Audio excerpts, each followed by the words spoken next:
Right, so I'm back with another video. No, it's not Galatasaray or any FIFA video, but it is my semi-final predictions for the Champions League because they are coming up very soon. But yeah, and of course, thankfully, my beloved Barcelona is in the semi-finals up against a very tough opponent, which is of course Inter Milan, and of course the other semi-finals consist of PSG versus Arsenal. Again, I think all four of these teams deserve to be in the semi-finals. And honestly, they all kind of deserve to be in the final and even win it. I would love the storyline for any of these four teams to win it, but of course, I'm rooting for my very own Barcelona. Could be a little bit obvious, but with that being said, we're gonna start with the first game. And by first game, I mean the first tie, which is of course the one that I'm gonna talk about is the one with my very own FC Barcelona versus Inter Milan. It is a difficult game to predict, but I think based off of the recent form that both teams have showed and the morale that the teams may have at this stage, I think Barcelona will have just enough to make it through. It's going to be a very difficult game. It's going to be the best defensive team, which is Inter Milan, versus arguably the best offensive team, which is of course Barcelona. I think they're, again, I say the best in both departments, you know, just minorly and kind of like not absolute certainty, because I would say the other two semifinalists have also been, you know, arguably the best defensive and arguably the best offensive. But with that being said, I would put them at number one for both of those categories. I would say Inter Milan is the best defensive, and I would say Barcelona is the top.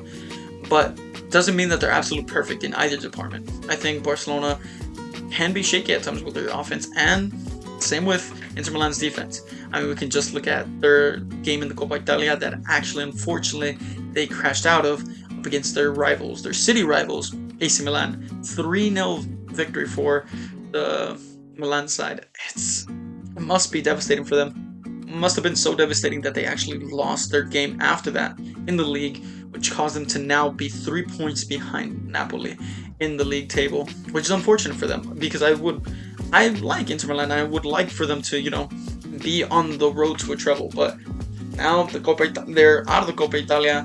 Now the league title seems a little bit difficult for them, even more difficult than it was beforehand when they were, you know, tied on points with Napoli. Now they're 3 points behind with what I think 4 games left. It's going to be a difficult ask for them.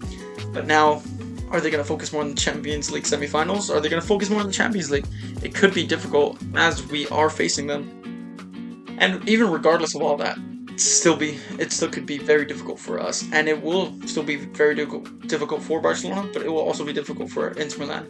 I think they actually lost Benjamin Pavard to injury. Not sure how serious that is.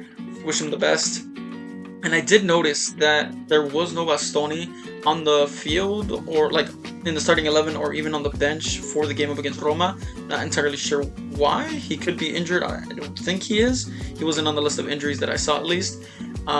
But regardless, Inter Milan, they are a very solid squad, as we saw up against Bayern Munich, even against Feyenoord, and even before that in the league phase. I believe they only conceded 1 goal in the entire league phase, and they have the likes of Lautaro Martinez, who, let's not forget, is a World Cup winner and has a total of 8 goals in the Champions League. Yes, of course, we can look at, you know, the other top goal scorers, but we have to admit that 8 goals in the Champions League at this stage is not bad whatsoever.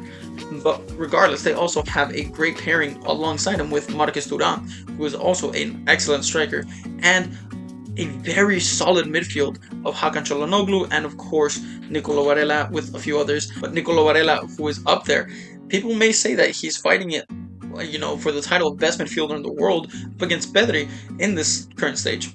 I would disagree. I don't think he is the best midfielder in the world, but I think he's definitely top 3. Nicolo Varela has had a phenomenal season with Inter Milan and has been for several seasons now, alongside the likes of Alessandro Bastoni, which is why I pointed him out earlier, because it would be a major loss to their defense if they don't have him. Not only that, but Bastoni has had a phenomenal season as well, and has had several of them prior to this. And let's not forget that Inter Milan made it to a Champions League final, unfortunately lost to Man City back in 2023. But still, they are a phenomenal side, and they have been for various seasons now. They have been one of the best teams in all of Europe for the past like 5 years, I want to say. But regardless, they also have Jan Sommer, who has a wealth of experience in that goalkeeping position. And it's very interesting to see how they'll line up and how they're going to deal with all of Barcelona's attack. Speaking of Barcelona, they also have a phenomenal team. Of course, I support them the most. They are my favorite team. I cannot sing their praises enough, with the likes of Rafinha, who is the biggest candidate for the Ballon d'Or right now. Not to mention Lewandowski, who has almost 40 goals, if not 40 goals plus, despite being 36 years old. But even regardless of age, I think he's been a phenomenal player. Even when he hasn't scored goals, he's had pretty decent games, in my personal opinion. It sucks that he's out injured right now. I don't think he'll be back for the first. I know he's not going to be back for the first leg. I know he's going to be pushing to come back for the second leg, but we will see if he comes back. But even if we don't have him, we still have Ferran Torres, El Tiburón, Shark, who has popped up with very important goals this season. Has a tally of about 16 to 17 goals.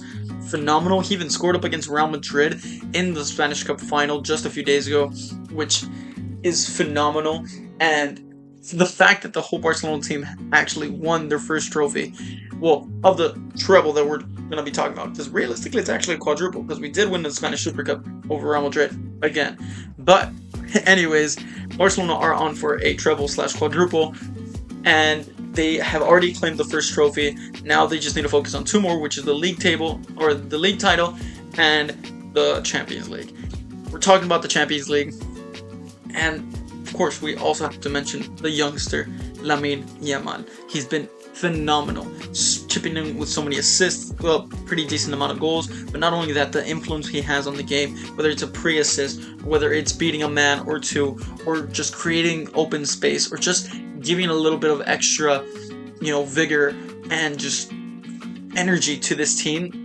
Absolutely phenomenal. Not to mention the likes of Pedri, who in my personal opinion is the best midfielder in the world and should definitely be talked about more in the Ballon d'Or conversations. I think he should be within the top 5 to, if not top 3, because he has honestly been instrumental to this Barcelona side.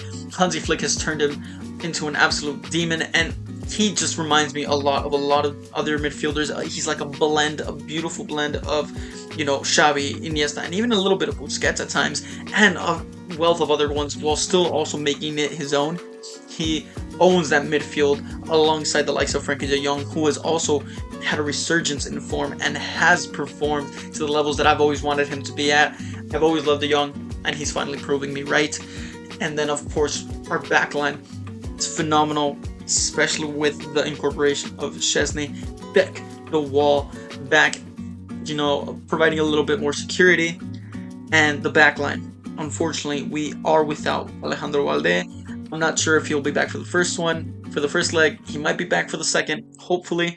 He is a crucial part to the left-hand side. He helps out Rafinha a lot.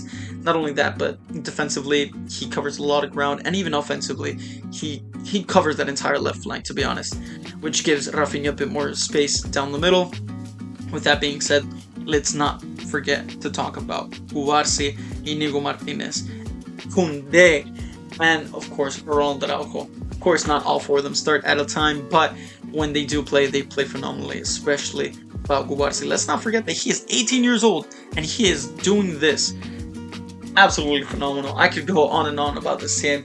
We just won the Spanish Cup final up against Real Madrid in the fashion that we did. It makes me so excited for this team, and this team looks absolutely just unstoppable.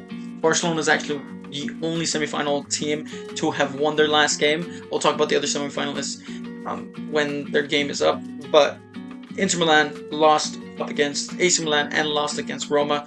But Barcelona have won their past few games, including the Spanish Cup final up against Real Madrid. Yes, it was an extra time, but we were still able to win the game, and deservedly so.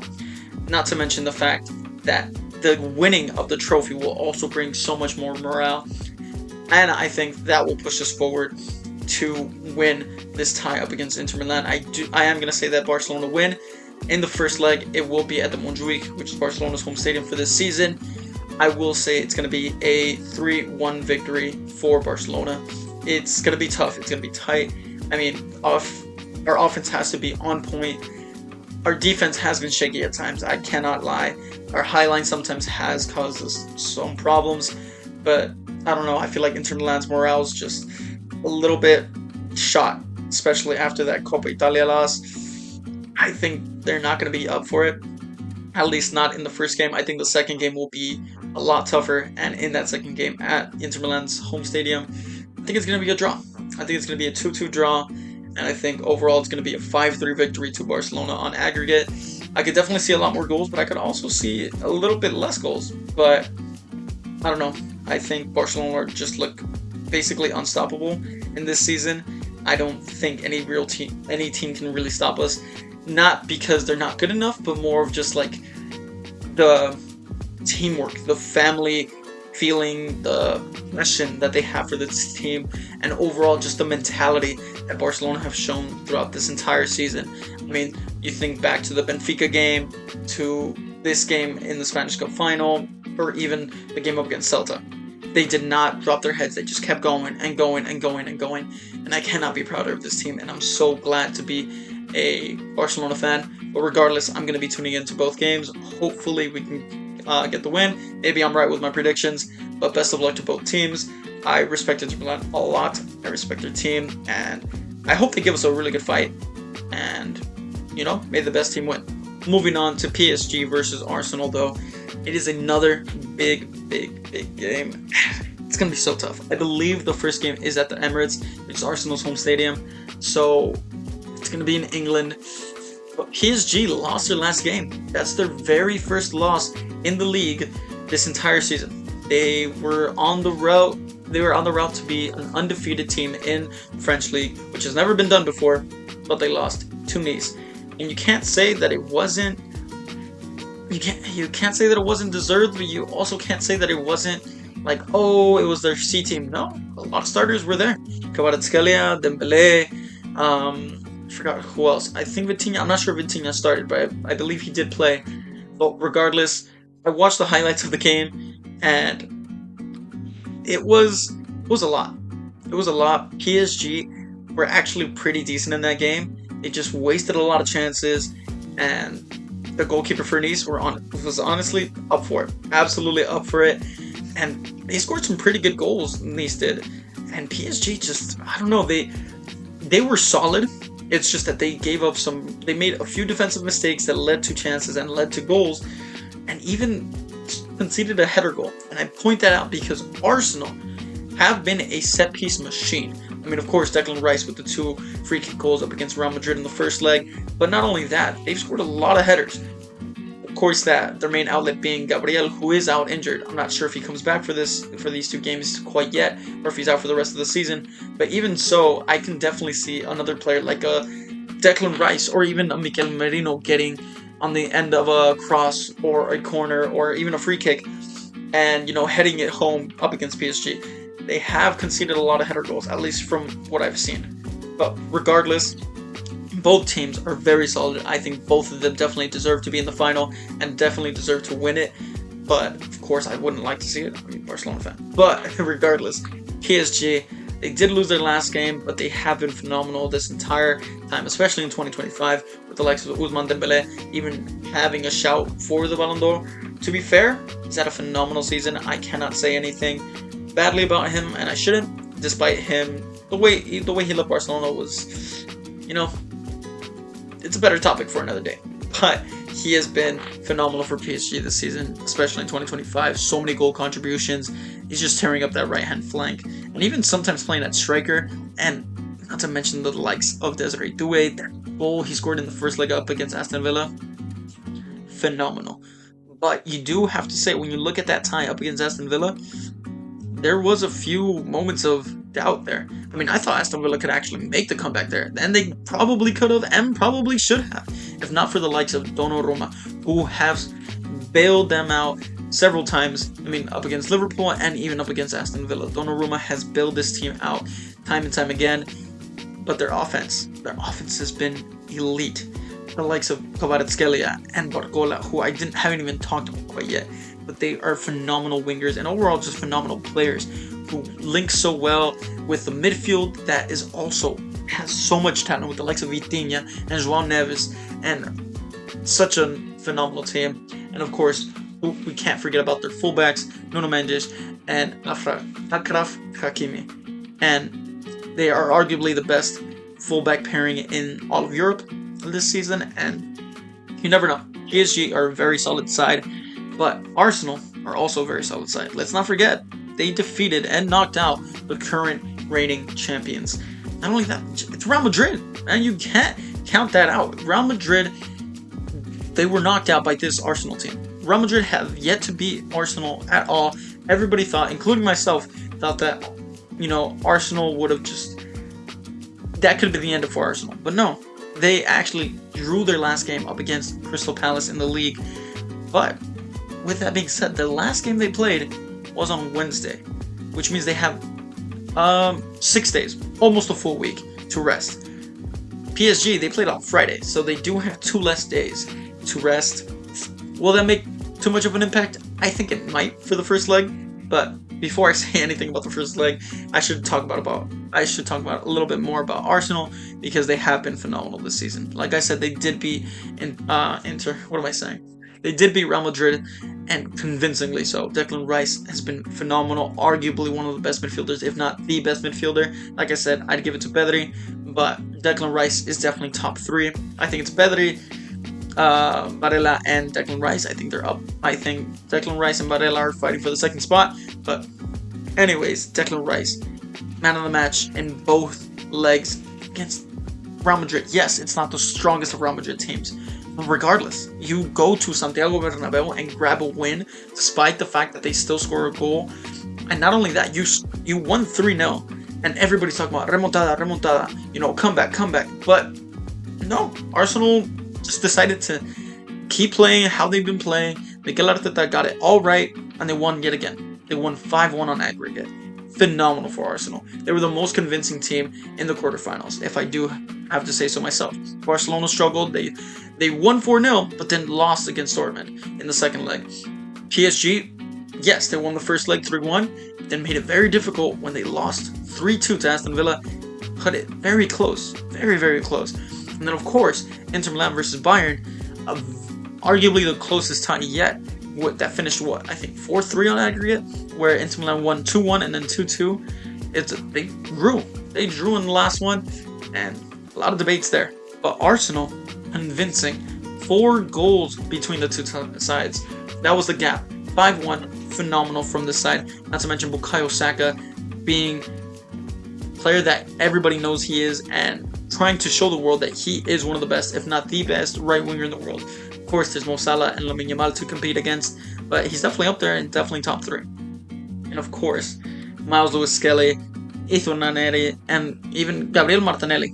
So many good players. David Raya, who I've never really rated too highly, but he's proven me wrong, and I love it. I love to see it. Arsenal and PSG is a very tough match to try to predict. I still don't know, honestly, who will go through. I can definitely see them going all the way to penalties, but I'm going to try to make a decision in the first leg. I believe it's at the Emirates, which is Arsenal Stadium. I will say, honestly, just due to the form, I'm going to give the win to Arsenal. I don't see Arsenal scoring 3 goals.